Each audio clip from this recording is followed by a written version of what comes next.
Welcome to the Coffee with Karen podcast, a weekly chat show discussing everything from holistic health to current affairs from a mental, physical, and spiritual perspective. Get your weekly cup of positivity with a sprinkling of woo-woo.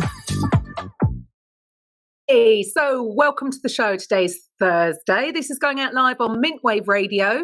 If you already have the Alexa skill downloaded, you can just ask Alexa for it. Otherwise, go to the website above, mintwave-radio.com to download the skill.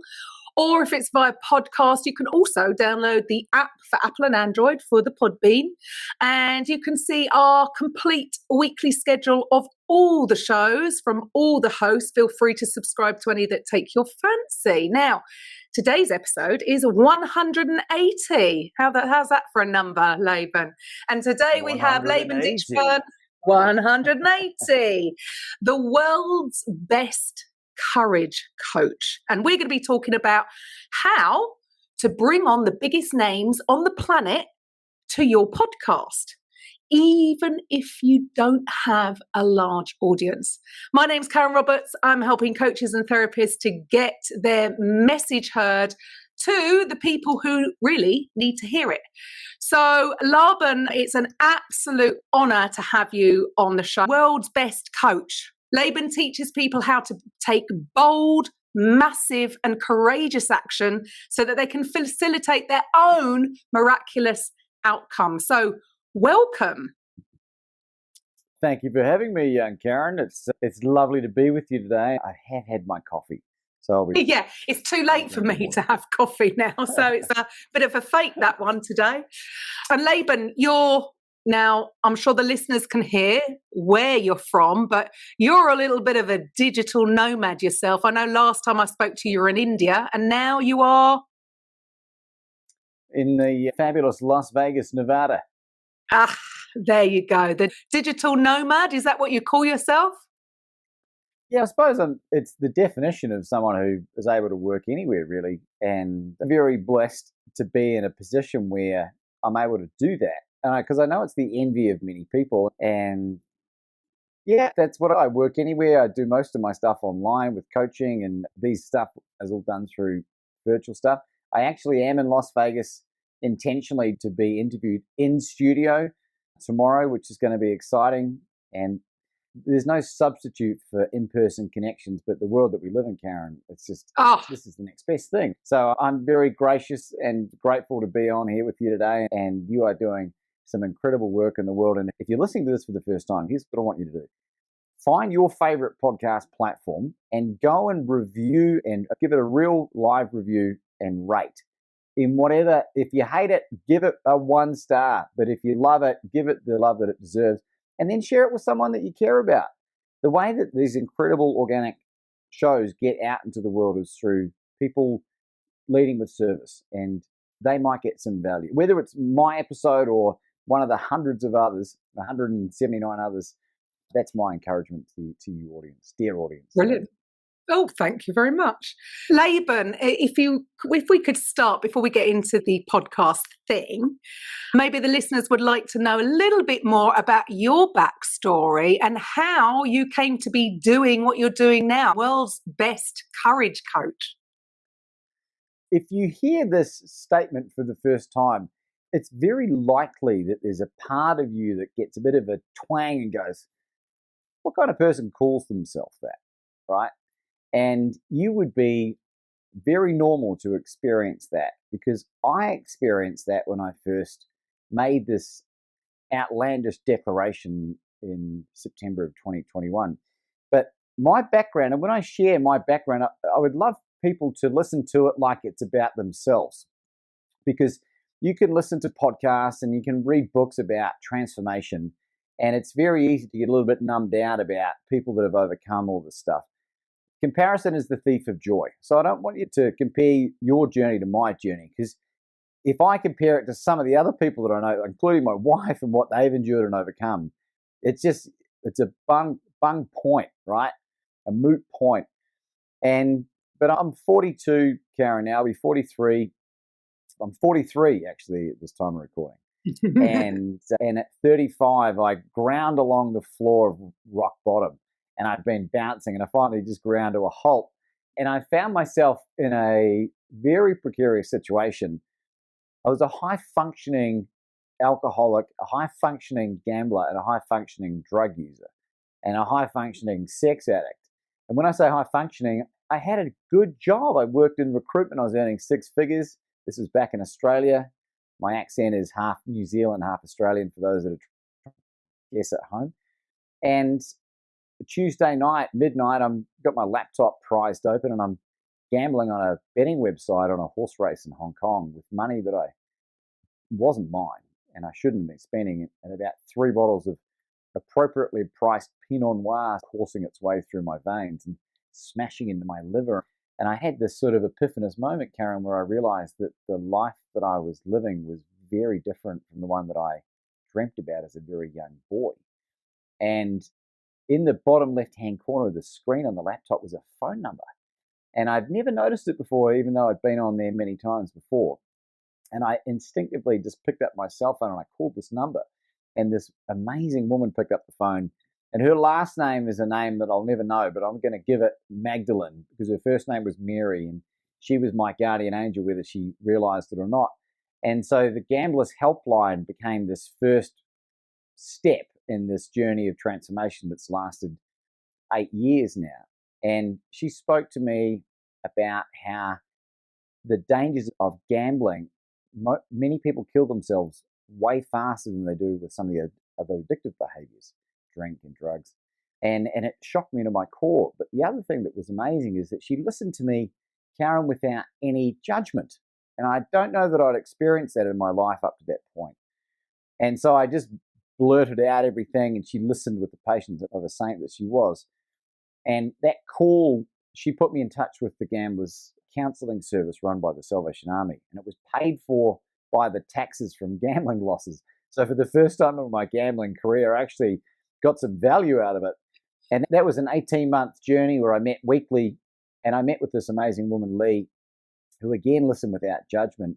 And in the first session, she spoke to me about the relationship I had with my mother at the time, which was very dysfunctional. And I just wept and burst out into this guttural weeping. And from that moment forward, Karen, I started this journey of becoming consciously incompetent. And what I mean by that is I became aware that I didn't know what I was able to do, and then gradually became more and more consciously competent and then moved towards mastery. I'm very proud to stand before you today to share that in August of 2023, it'll be my 7th year of sobriety, longer for drugs and longer for gambling. And I think I spend more time in Las Vegas than most that don't drink or do drugs or gamble. It's hilarious. And over the course of that 7 or 8 years, I knocked all the addictions on the head, started dealing with a lot of physical challenges. I put an autoimmune disease that I'd had for 17 years into full remission just through diet. I dropped 60 pounds of body fat, which is about 27 kilos. I put on about 15 kilos of lean muscle mass.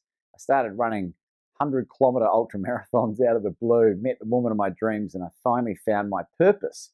And when you go through an experience like that, the universe gives you this incredible gift where it's like, all right, I've helped you through this, Laban. Now I want you to share this message with the world. And that's where this whole leaning into my divine download and my purpose to be known as the world's most positively influential speaker by being the world's best courage coach. And I can share the story of how the world's best courage coach came about if you like. But the declaration that I make to myself every morning is, how would the world's best courage coach conduct himself? There's so many people in this motivational space that, and I don't want to hate on anyone, but there's a lot of people that are out of integrity and out of alignment with what they do. So I really do my best to lead from a place of certainty and example and alignment. And I talk about things that I've had direct experience with. And that has just completely transformed my life in the process. Wow, that's a pretty incredible transformation. I'm sure and I know a few that have struggled with gambling, drugs, alcohol, and it's not an easy road. And to have that kind of transformation and okay, we'll just throw in an ultra marathon on top. I don't know whether I've actually heard anything like that on top of, but that's pretty phenomenal. And to knock on, I love it. I love hearing things like that, especially when it's an autoimmune, when people think that's it. They've taken ownership of that label and they think there is no way back from that. And yeah, you're a true inspiration for people to realize, actually, don't believe everything you're told, and there are ways forward through. And I love that. Love that, those sayings of, starting consciously incompetent. That's the starting point. But the problem is, or the problem that I see, is so many people can move along that and they can become consciously competent, but they might not get any further. They step back again because of fear. They don't get to that unconsciously competent because it is a journey. But the fact is, do you know anybody that has jumped from unconsciously incompetent to unconsciously competent? It doesn't happen overnight, does it? Not at all. And I think for context as well, my dysfunction came from being a child of divorce, Karen, like at 3.5, nothing more innocuous than that. And being a pawn with parents that were doing the best they could with the tools they had available, but were badly affected by their own childhoods. And there was foster homes and legal battles and custody and all kinds of crazy stuff. And it took me many years to get to a point where I developed a real empathy for my parents, and then became super grateful for the gift that I got from them, or the gifts that I got from them. And that was a real catalyst. So I reclaimed all my power because it became within my control. And as everyone knows, like trying to control things that are out of our control are very challenging things to do. And it's funny you talk about the people that get to a point and then regress. I think I was very blessed, and although I didn't feel like a blessing at the time, when I quit drinking at 36, it had defined me for 20 years of my life. And my circle of friends were all in a codependent relationship, most of them, 97%. And when you give up drinking like that, I didn't go through a 12-step, I just made a decision.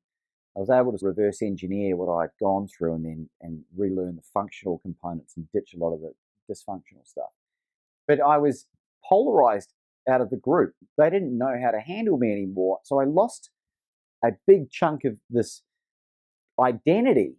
And so I was forced to then go and find, let's call them higher vibrational people. And Jim Rohn, who everyone's heard of, with his quote, you become and earn within a few $1,000s of the 5 people you spend the most time with. And I looked at my former circle, and there's no disrespect or no hate for my former circle. They were just where they were at. It didn't serve me well at all. And so I've become very consciously competent around being ruthless with boundary setting, including families, and keeping at arm's length, and even severing ties permanently with people that don't want the best for me. And a lot of people really struggle with that, Karen, particularly family, because it's my mom, it's my sister. Once you understand, when you make that decision, and they are always welcome back in your life if they are ready to play and ready to accept you for who you are and what you've done. What's happened now, because it's been long enough, people are starting to knock metaphorically on the door again and say, Laban, what are you doing? It seems like life's working out pretty damn well for you. And it's been incredible, because the relationship that I had with my mother, which was totally cooked, we would speak once a year if we were lucky, and that would always end in a fight. We've become incredibly close again, and she's in her early 70s now, and I'm very grateful to have that experience. I'm starting to have impact on extended family and friends that have paid attention to the journey with the podcast, stuff that goes on social media, which is not prolific, but people will have been paying attention to it without commenting or liking anything. And then all of a sudden, 2-3 years, and say, hey, something you said all that time ago has transformed my existence.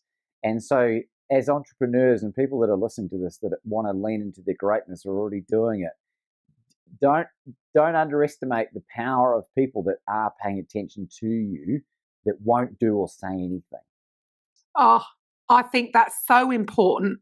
So important, because so many people are out there putting stuff on social media. If they're not getting engagement, they're panicking because things aren't moving. And I say to them, look, they're watching.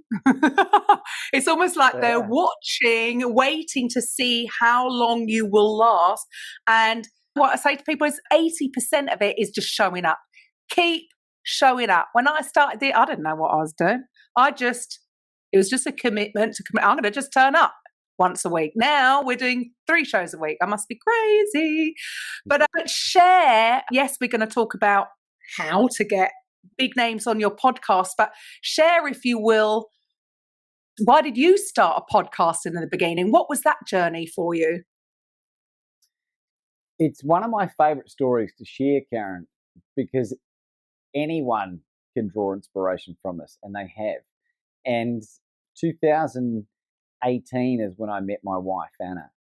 And 3 months later, basically the first time that we consummated the relationship, she got pregnant.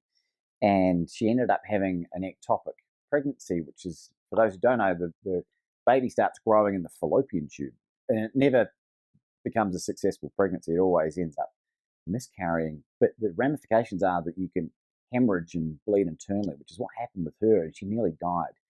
And the way that my employer at the time, which was a very small company, the way that they treated me, because I wasn't married, and they were supposed to be these big progressive whatever, really gave me the motivation to go out on my own at the start of 2019 to start my own recruitment business, which is what I've been doing for 13 years. 2019, Karen, was a total unmitigated financial disaster. And I used that for effect only because it ended up being one of the greatest blessings in disguise, because what I found is I would spend all my time learning and reading and researching the things that I'm now doing. I didn't make a single dollar from recruitment, but I blew all the resources financially that I had. Come the end of 2019, I was absolutely destitute. So hat in hand, I went and took a job back in February of 2020 with a recruitment company. And thankfully, my skill set was in good demand and I could demand a 6-figure salary package. But 7 weeks later, COVID hit and I was made redundant. And because I'd not made any money in 2019, I didn't qualify for any of the government payouts. So here we are, locked in our homes in Melbourne, Australia. And for those who don't know, Melbourne had some of the strictest lockdowns in the world. Like 290 days of hardcore lockdowns, right? So here I am, I'm stuck at home.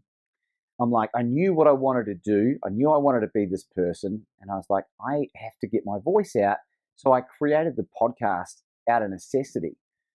And it started a rampage that has led through to what I'm doing now.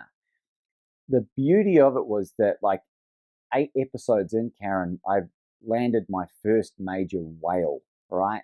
And it was a guy by the name of Les Brown. For those who've never heard of Les Brown, you need to get on YouTube after this and just put in Les Brown and your day will be infinitely better, right? He was a hero of mine for a couple of years, and I reached out, I cold called him, and picked up the phone, and he said, "Hi, Les speaking." I said, "Les Brown?" He said, "Yes, it is." I said, "Les Brown, it's Laban Ditchburn from Melbourne, Australia here." I always like to use a geographical reference. And he said, "Oh, hi, Laban, how can I help?" I said, "Les, I'm a huge fan of you and your work, and I'm also the host of an incredible podcast series that only had 10 subscribers. I think 5 of them were family members, most of whom have unsubscribed. And I'll be honored if you came and shared your amazing story with our audience. When are you available?" And had he asked me how many subscribers I had, Karen, I absolutely would have told him, but he didn't. So I didn't. And he came on 3 days later. And before we started the podcast, I said to him, "Hey, Les, what do you think of the name of the show?" It's called Become Your Own Superhero Podcast. And for those that have heard Les speak, he's the greatest motivational speaker of our generation, in case you're curious, right? So the guy knows how to communicate. He absolutely humbled me with his response. And I was so moved by how he responded to me, Karen, that I just verbally diarrheaed the story of transformation that I'd gone through and was talking about the financial challenges and all this other stuff. And this is in mid-May 2020, right? Middle of the lockdowns. And he just let me finish. And there's a great quote from Steve Hardison. He says, "The power is in the listener." That's a little wee tidbit for people as well. The power, he just listened, and I felt like I was the only person on planet Earth with him, even though I was. And he said, "Congratulations, Laban." I said, "Thanks, Les." He goes, "Laban, do you have a book?" I went, "No." He said, "Laban, if you're going to be a speaker, you need a book to help with your credibility." And I was like, "Okay." He goes, "Now tell me, who was the most influential person in your life when you were 5 years of age?" And I'd never, ever thought of this question before. And I was like, my goodness, it's my mother, despite her many flaws. And we still had a very dysfunctional relationship at this point.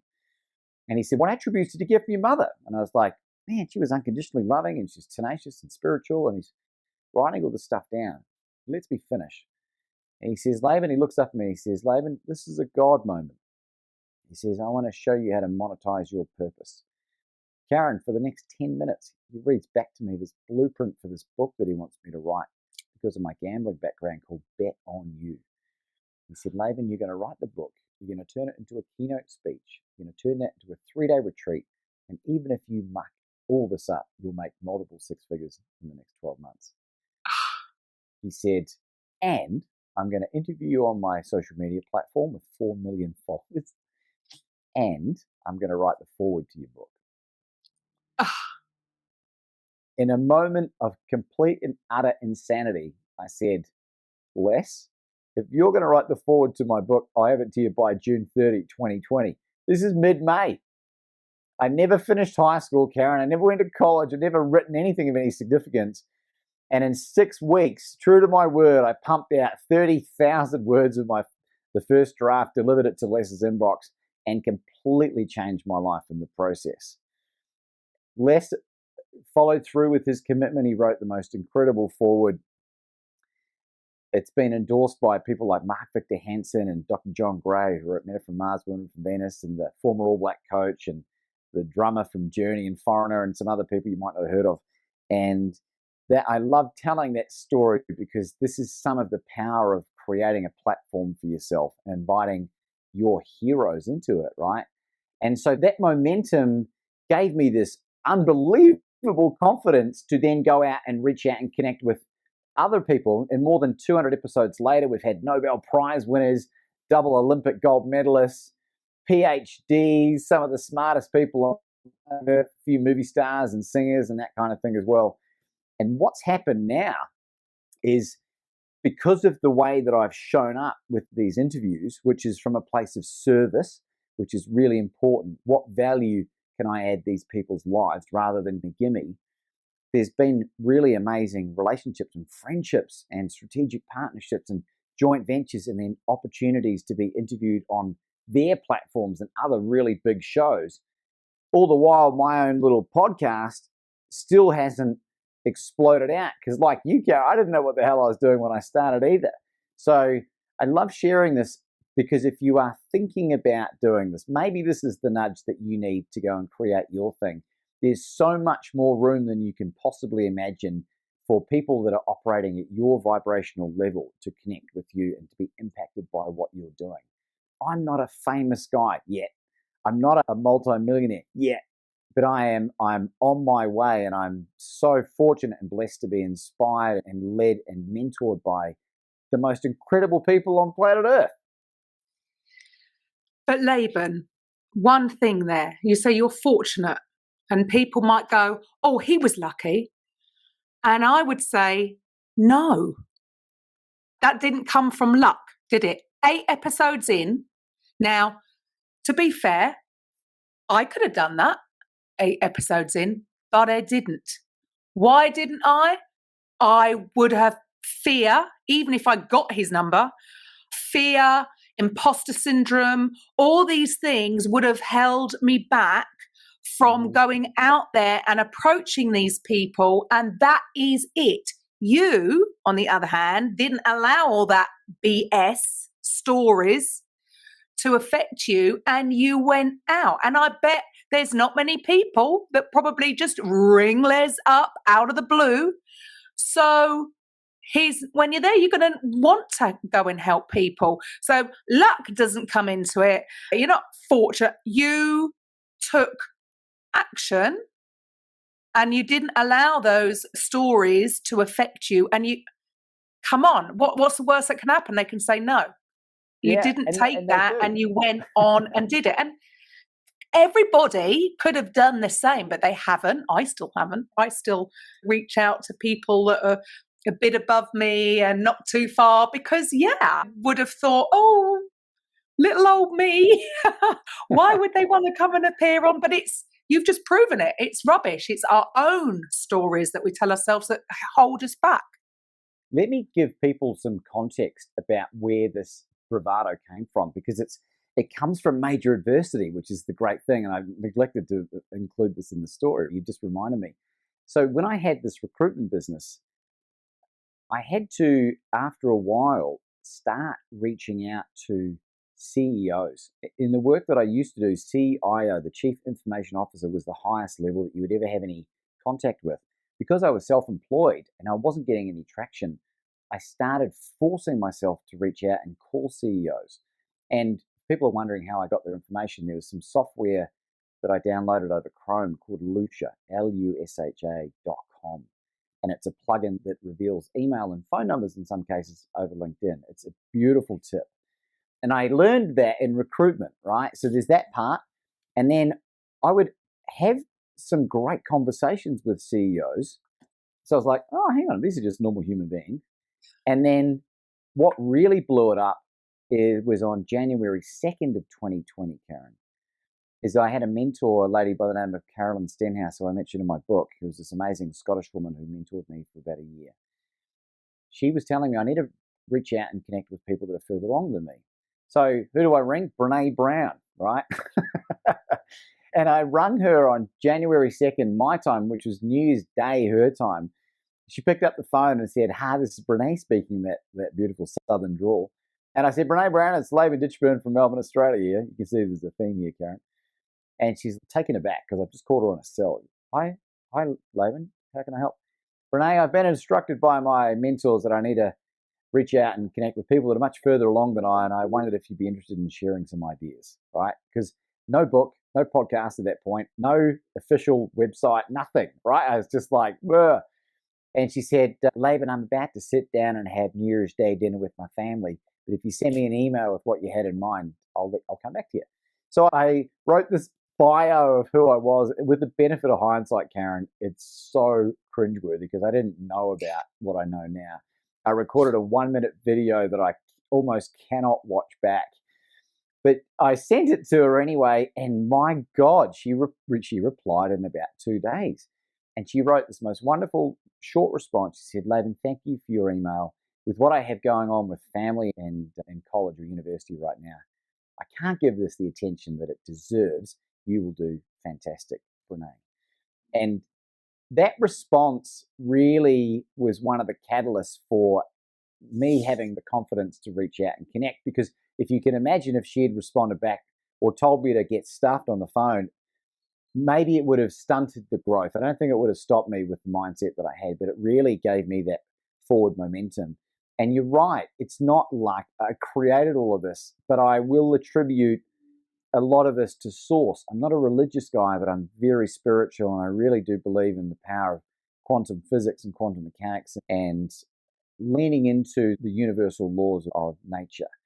And I really would encourage people, you will be astonished, because most people won't do what I've done, which means the people that we're talking about here don't get as many phone calls with that way.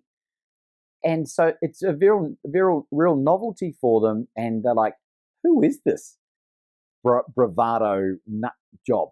And it's very polarizing. They're curious to know more. And once you get into the habit of learning how to be an effective communicator, getting to the point with people that are usually very short on time, they do receive a lot of inquiries. They do receive a lot of requests, particularly if they're at the Brene Brown or the Les Brown, Jack Canfield level. But a lot of them that are maybe just below that level, entrepreneurs and lonely in some cases, so they enjoy the conversation. And I've been rejected, I would say about 6 to 7% only. That's a great rejection level in any sales team. I'd be the number one sales rep. So 100%. Yeah, be definitely. brave, be courageous. And there you go. Now moving on to the subject, you're the world's best courage coach, and you're helping people get big names onto their podcast. So regardless, yeah, again, it doesn't matter if your audience isn't that big. So what was that stage? How did you then, what were your ideas to then move on to that? You've realized that, man, this is 6 to 7%. Yeah, that's crazy. But that's massive for people to realize that, yeah, when we get over our fears and we do step out courageously, there you go, magic can happen. Yeah. What happened next? So I have to attribute this, where podcasting heroes came from, to dear friends of mine, and they've become strategic partners. Zach and Laura Belbo, that live in Florida. That you would have never heard of them, but they do a lot of work with Myron Golden. Now, you might have heard of Myron. He's become Russell Brunson's #1 student and teaches wealth creation principles and has programs where he runs teachings on how to do 6 and 7 figure days by running virtual events. So they do all the copy and the funnel creation, that type of thing. And they're incredible humans with a lot in common. And I got to know them through being in one of Myron's smaller masterminds. And we shared, they had gone through miscarriages and they had a stillborn. And my wife and I, as I mentioned, we've had 18 of these miscarriages now. So that we've had a lot in common. And we just hit it off. And after a while getting to know each other, they said, Laban, can we give you some feedback, some advice? And I really respect these guys tremendously. I said, absolutely. They said, we love the world's best courage coach. Like, we think it's a wonderful fuel source. It's a great declaration. But we think there's a better vehicle in order to help you in terms of creating consistent income and the monetization of your purpose. And it's a really important point here. So many people that I met, and I bet you're the same, Karen, that are in the space where they want to serve, and we give all of the stuff away for free and end up freaking out about how to pay the bills because we haven't prioritized looking after ourselves and self-care. And they said, Laban, you're the world's best courage coach, but we think you're the best in the world at reaching out and connecting with these A-list guests, connecting with them, developing relationships, and then leveraging those things. Why don't you teach people how to do that? And I was very resistant to it, Karen. And it was only through some coercion from my beautiful wife, Anna, that I really leaned into it. Because I had this identity of the courage coach thing. And I was like, but I want to teach courage. And I realized it's the same skill set that I'm teaching, because with the course that we created, 10% of it is the mechanics of some of the stuff like the lucia.com and the language that you can use. But 90% of it is the mindset shift. Because it's like you exactly brought it up. Even if you gave me Les's number, I wouldn't know what to do with it. So that was a very powerful experience for me. And so what we did is we created this movement where there's a free little 5-video training for people that are just dipping their toe in the water to give them some of the insights that I've been sharing today. Then we created an on-demand course that teaches the A to Z of exactly what I was able to do, and real-life testimonials from the guests that I've brought on when I ask them, how do you like to be approached to come on a podcast? Even if they don't have a big audience, you're getting it from the horse's mouth. And then for people that want more, there's a mastermind specifically for podcasters or YouTubers or Rumble or whatever video platform that want to be immersed only in this space to help them plug the gaps. And we launched it in February of 2023. And it's just been absolutely incredible and so well received. And I've found a real niche because I don't think anyone's had to go through what I had to go to develop the skill set that I got. So it's just mind-blowing what's happened as a result.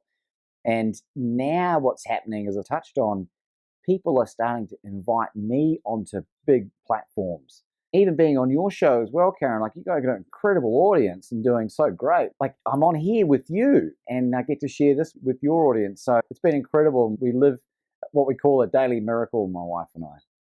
It's just brilliant. And there you go. This all came about. Isn't it fascinating that this has come about at a time which was horrendous. And yeah, I'm sure Melbourne was far worse than here. I struggled. I struggled mentally throughout lockdown. I'm not meant to be caged. But isn't it interesting that, yes, sometimes it does come from these, what we consider the bad times. But what would you have been doing? Would you have thought about changing? Would you still be doing recruitment if that hadn't happened? Because you would have been comfortable.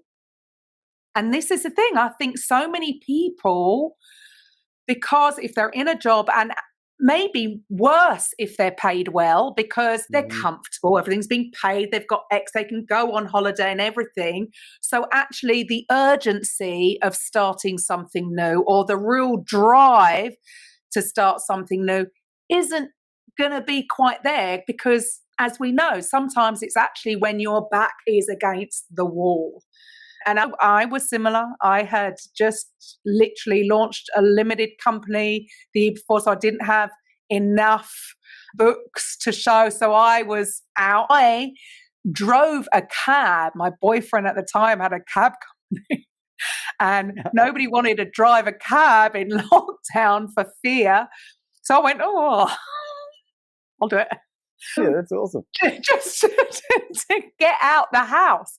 And yeah, funny enough, that's how all this come about. I'd never thought about doing this, but yeah, bizarrely, yeah, how weird to say that. Actually, I'm really grateful because I love what I do. I get to speak to amazing people like yourself. And it's about hearing the stories, isn't it? Isn't that what it's all about? And it's not everybody has a real, it's not about the trauma they've gone through and the transformation. Everybody's got their own individual story, and they're all relevant and they're all important to be heard, because there will be some people out there that's going to relate to them, or that's going to relate to them. And it's all about empowering others to take that step, or take that first step, and realize that, because again, I actually don't know Les's personal story. I don't know his backstory. Obviously, I've heard him a lot, but I don't know. I know there is a story, right? But I don't know it. But people just tend to think that, again, they're lucky, or, look at them, but they don't see, because they don't see the story. They don't realise that they've all got a backstory. Do you know anybody who's just been blessed throughout whole childhood, going into teenager, going into adult, and just went in one straight line to their goal? I haven't heard of anybody personally. Someone prove me wrong, right? Someone prove me wrong. There's always a backstory, and regardless of where they are on their journey, I think it's really important to get that message out there, because it is, people see the end result and they don't see what challenges they had gone through. And if other people have gone through similar challenges, yeah, of course it's empowering for them to actually step out and be brave. There you go. So for you, so you're teaching people how to get these, I suppose it's not just motivational speakers. Are you talking here about, I know you mentioned earlier about top athletes or movie stars, and what is your sort of process on that? How do you help these people step out there and take that step? Because I would suggest, even if you gave them the information, I'm still going to say there are going to be a lot of people that are still going to be in that feeling of fear to actually go out and be courageous and get in touch. Yeah, I think one of the things that's so interesting, Karen, is that people struggle with imposter syndrome everywhere I go. No matter what country I'm in, it's worse in some places than others. One of the things that helped me 2.5 years ago was I interviewed Jack Canfield, who co-wrote Chicken Soup for the Soul and Success Principles, and was regarded as the #1 success coach in America. He's been on Oprah a few times. And he was talking about how he has a swear jar at home for his family. And the swear jar is not for profanity, it's for negative self-talk. And for every time you say something poorly about yourself, you have to put $5 in there. And I'd been doing something similar prior to that, but that really cemented it for me. And from that moment forward, I eliminated 99.9999% of all the negative self-talk, because I won't say that I'm perfect, because I've definitely said it a couple of times, but in comparison to how I used to speak about myself, it's completely fallen off a cliff. The beautiful thing that happened was that I became super conscious of how people were speaking around me. And it helped me make that decision about, you know what, these people aren't serving me very well, so it's off you go. And people joke with me now, because they catch themselves, they go, oh, that's $5. But they are becoming consciously incompetent. And then they're becoming consciously competent. And the thing that I've noticed, the pattern with some of the most successful people in the world that I've had opportunity to meet and get to know. And I'm not just saying financially, I'm talking about health, wealth, and relationships. Because people can be, and don't get me wrong, there's some incredible speakers out there that when you learn about their real past, like, I'll give you an inside tip, like Wayne Dyer, the father of manifestation, struggled with infidelity and cocaine for a very long time. Now, this is public information, so it's not like I'm sharing anything private here. And I know this because I've sat down with Marceline Dyer, his widow, and she told me. And who would have thought? The guy who had access to all of these incredible resources, Robin Sharma and Deepak Chopra and all these people that they can get, Oprah, he still struggled with this stuff.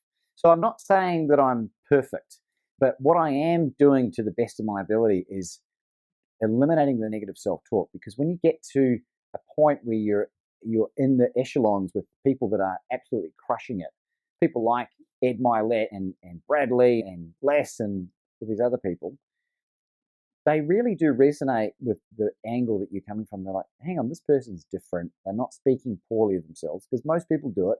Growing up in New Zealand, we have in Australia is a tall poppy syndrome that exists. The UK has it to some extent. And basically what that means is when you start achieving, they want to cut you down so that you're at the same height as all the other flowers. Now, the Poms, they do self-deprecating humor and sarcasm more than anyone. And it's really impacting them. It's really negatively impacting them in terms of how they show up in the world. And I think if there's anything you take away from the conversation today, is that be really conscious about how you talk about yourself. Jim Rohn, you become like the 5 people who earn within a few $1,000s of people you spend the time with. He also says you become like the people you spend time with in the books that you read. And it's the same with negative self-talk. So am I perfect at it? No. But like compared to what I used to be like, I'm just a completely different person.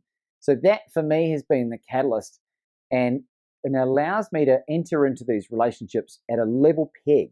You could put me in the room with anyone on planet Earth and I would not be overwhelmed or sycophantic. Oh my goodness. I might get a little bit nervous around someone really big, but I know that I can add value into their life by operating from that mindset, and the energy that you come across with when you're thinking, how can I add value? People pick up on it because you're not coming in with the take that a lot of really famous people experience on a day-to-day. Yeah, I think that's massive, because there are just human beings. I've never really been starstruck. There would be, do you know what? I probably would be very nervous about meeting somebody like Joe Dispenza. Not bothered about movie stars, not bothered about pop singers. I've never been down that road. And because they're just another human being. But it's funny, that negative self-talk, and I would say, I know, yeah, okay, the Australians, yeah, sarcasm. We are like that too, right? The Brits can be very sarcastic, and it's funny. I got picked up on, and I didn't realize I was doing it to myself, because you're doing it in jest, but it's still a negative. And I said to somebody that I love what I do, but it's because I'm really nosy.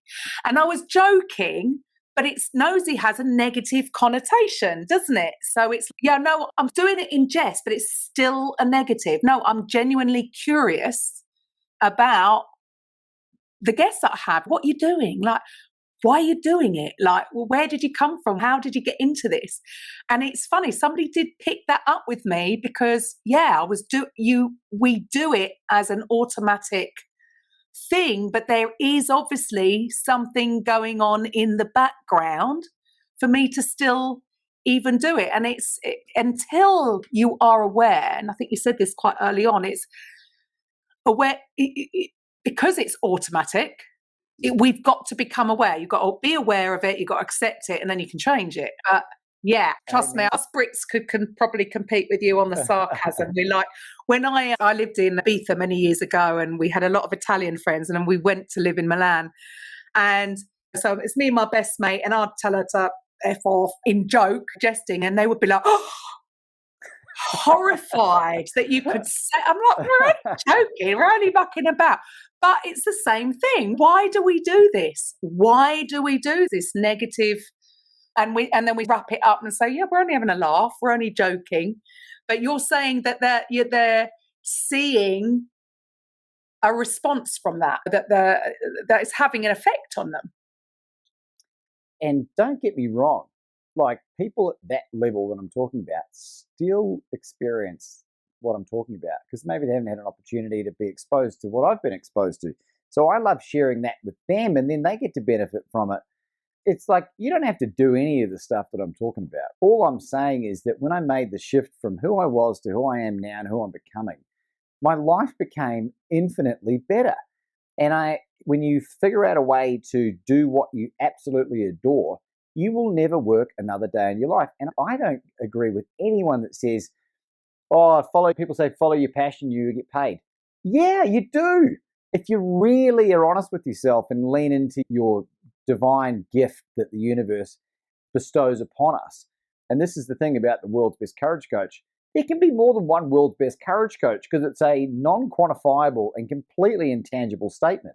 Until they have an official conference here in Las Vegas for the world's best courage coach and I have to enter in some competition, no one can take that away from me. And if I lose the podcast, if my marriage broke down, if the book got destroyed, if all the podcast was deleted and stuff and I was wiped off the internet, I could still show up as the world's best courage coach. And I think that's the lesson that I love to share with people.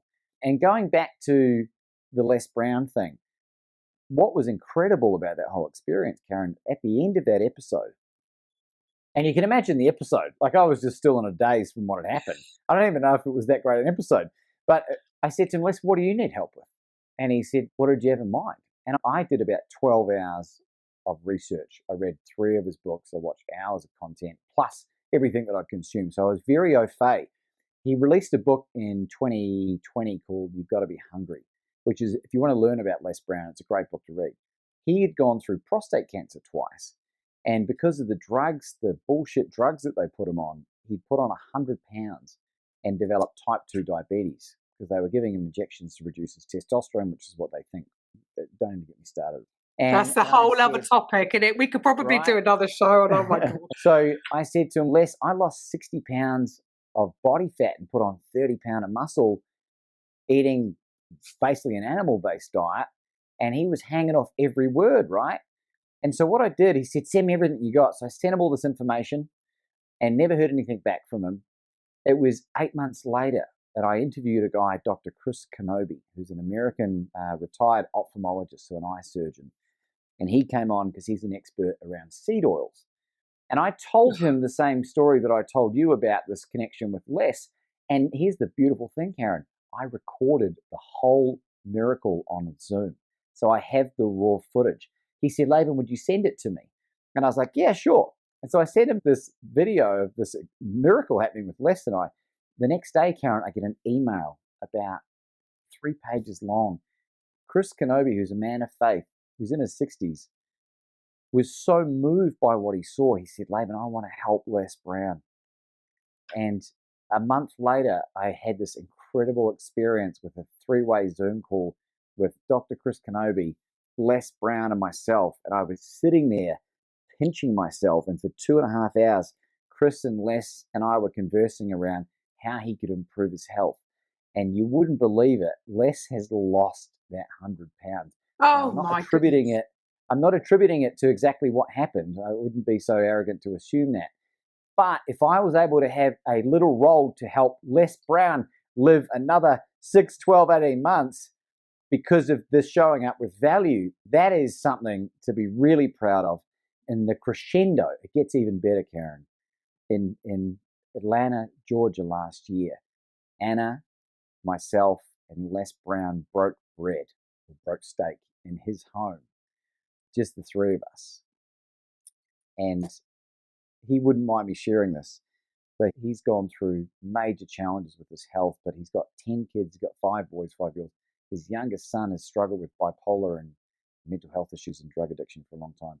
And he shared openly and then wept at the dinner table, and my wife, Anna, got up and embraced him in one of the most surreal moments of my life. And I'm getting a little bit emotional just bringing that memory up again, because that was one of the moments where I was like, there's this value. He needs my help too sometimes. The greatest motivational speaker of our generation arguably needed my help and needed Anna's comfort. And as soon as people start to realize the kind of power that they possess within themselves, that's when the magic happens. And so when you go to reach out to these people, knowing the kind of value you can impart into their life, that's when the fear of rejection gets completely diminished. And that's the magic spot. That's just incredible. But again, it's because you were going with the intention to serve, rather than a lot of people are going to take. So for anybody who's watching this, if it's on YouTube or on the social media platforms, then you'll have we'll have all the show notes and Laban's info. But for anybody who's just listening in their car, on the radio, first of all, let's talk about your book. How do they get hold of your book? There's a few books called Bet on You. So you might need to put Bet on You and then Laban Ditchburn. And there's only one combination of that name on planet Earth. So it'll come up. It's got a superhero graphic. It's like a representation of me on the front cover. It's red and white and blue, I think. It's on Amazon. You can listen to it in my dulcet tones on Audible if you like, or it's available on Kindle and paperback. And if you do, read it about yourself. Read it about yourself. What I mean by that is, like I said at the start of the show, like it's easy to read lots of books and motivational and inspirational stuff. Read it about you and your own journey. You'll derive a lot more value from it, in my opinion. But I would love to hear from people that do read it, that love it, hate it, or somewhere in between. Because I'm always trying to get better and learn. And I'm writing my second book now. Which I still haven't decided on the title, but it might be Bet on You Too. So that or the World's Best Courage Coach, I'm not sure, but anyway. And what about you have a podcast as well, and what is that called? How can people listen to that? So that's on YouTube and Rumble, plus all the platforms that you're on here as well. It's called Become Your Own Superhero Podcast. And it's got a similar graphic to the book. Okay, fantastic. And then if people do want to get in touch and they're looking at starting their own podcast and would like to know how to get in touch with these A-list people, how do they get in contact with you? The thing that I would love for people to take advantage of is I created this little five-minute videos. There's 5 of them. You can rush through them if you want. It's available through podcastingheroes.com. Podcastingheroes.com. Get on the mailing list and you'll get access to this. And just have a look at the way that I go about sharing some of this knowledge. It's a lot more simplified than you can even imagine. Less is more is something that resonates deeply with me. And the best things in life, if we really reflect, are always effortless and simple, right? Anything we try and jam into the wrong shaped hole, it just never works out in the way that it should, So that's the thing. And for anything else, punch Laban Ditchburn into the internet and just see what comes up. I'm sure there's only one. There definitely is. I've definitely checked. So what's next for Laban? You're in Vegas, and so what exciting things are you up to next? We're homeless, right? Because we fled the lockdown of Australia in 2021 and we were living in Mexico. Like I said, we just spent 3 months in India. Our landlady offered to take over our apartment, but she needed it for 2 months in Mexico. And then she broke up with her partner while we were away and said, "Oh my God, I'm so sorry. I need the house back. I got nowhere to live." And we're like, "No worries. We wanted a bigger place anyway." So we will just be traveling, I think, for the next 9, 12 months. We'll be heading back to India later this year, but I'm in the States to capitalize on a lot of these incredible connections that I have with people like you, Karen. And I've been invited on a number of big shows, some of which need to be recorded in person. So there's some really incredible stuff. And I touched on this earlier about now, once you get on one, then one becomes two becomes four, and it just is compounding interest. And it's just incredible and it's exciting. And the more I just submit to it, the better I get. And whenever I try and resist, I don't get the outcome that I'm after. Get the one there you go. So trust, faith in the unseen. There you go. Look, Laban, it's been absolutely wonderful to talk to you again. I know we've had a quite a long conversation before, but yeah, I think what you're doing is absolutely amazing. And I think it is a massive inspiration for people to just come on, step up and play the game. So yes, thank you for your time. All the best with everything that's going on with you. And to the rest of the listeners, well, I have a great weekend because I will be back on Monday with a Coffee with Karen. Bye for now. Coffee with Karen podcast, a weekly chat show discussing everything from holistic health to current affairs from a mental, physical and spiritual perspective. Get your weekly cup of positivity with a sprinkling of